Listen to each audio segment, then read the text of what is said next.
नमस्कार, घटना चक्र बुक वीडियो के इस शैक्षणिक मंच पर आपका स्वागत है।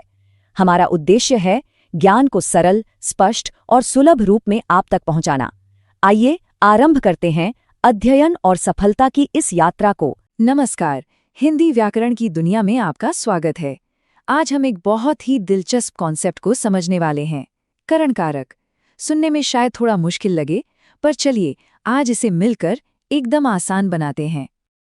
अच्छा, जरा सोचिए, हम कोई भी काम करते हैं तो उसके लिए किसी न किसी चीज की जरूरत पड़ती है ना? जैसे लिखने के लिए कलम चाहिए या सब्जी काटने के लिए चाकू।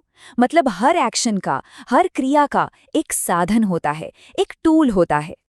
तो सवाल यह उठता है कि किसी वाक्य में इस साधन को, इस टूल को पहचाने कैसे?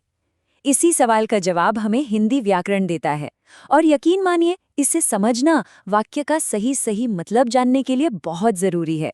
और इसी सवाल के जवाब का एक खास नाम है, करण कारक। अरे नाम से घबराइए मत, सीधे शब्दों में कहें तो ये वो चीज है जो हमें बताती है कि कोई काम कैसे या किस चीज से किया गया। तो इसकी किताबी परिभाषा कुछ ऐसी है, जिस साधन से कोई क्रिया पूरी की जाती है उस संज्ञा को करण कारक कहते हैं। सीधी सी बात है, ये वाक्य का वो हिस्सा है जो क्रिया के साधन या औजार को दिखाता है। अच्छा, तो सवाल ये है कि किसी वाक्य में इसे पहचानेंगे कैसे? भाई, अच्छी बात ये है कि इसके लिए कुछ पक्के संकेत हैं, कुछ मार्कर्स हैं, जिनकी मदद से हम इसे आसानी से ढूंढ सकते हैं। और ये है वो 3 सबसे बड़े सुराग, से, के द्वारा और के लिए।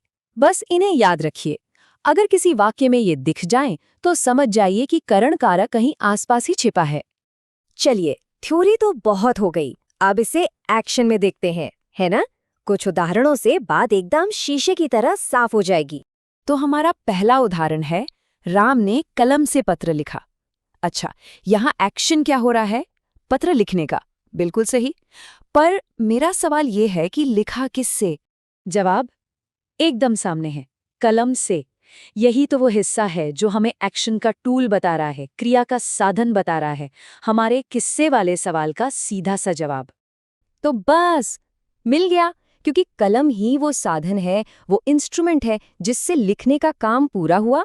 इसलिए कलम से ही यहाँ हमारा करण कारक है ना? बिल्कुल आसान।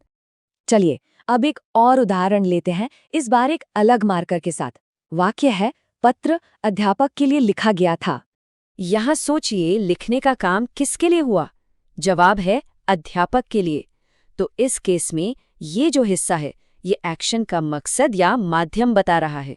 तो सबसे जरूरी बात ये है कि इस तरह के वाक्य में अध्यापक के लिए भी करण कारक का ही काम करता है, क्योंकि ये भी क्रिया के होने का एक जरिया बता रहा है।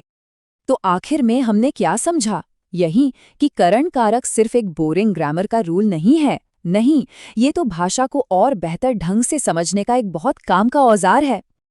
अगर सब कुछ भूल भी जाएं, तो बस एक बात याद रखिए, करण कारक क्रिया का टूल है। ये वो शब्द है जो बताता है कि काम कैसे या किस चीज से हुआ, बस।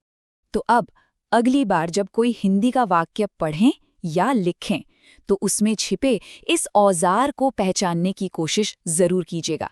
क्या पता अब करण कारक को ढूंढना पहले से कहीं ज्यादा आसान लगे।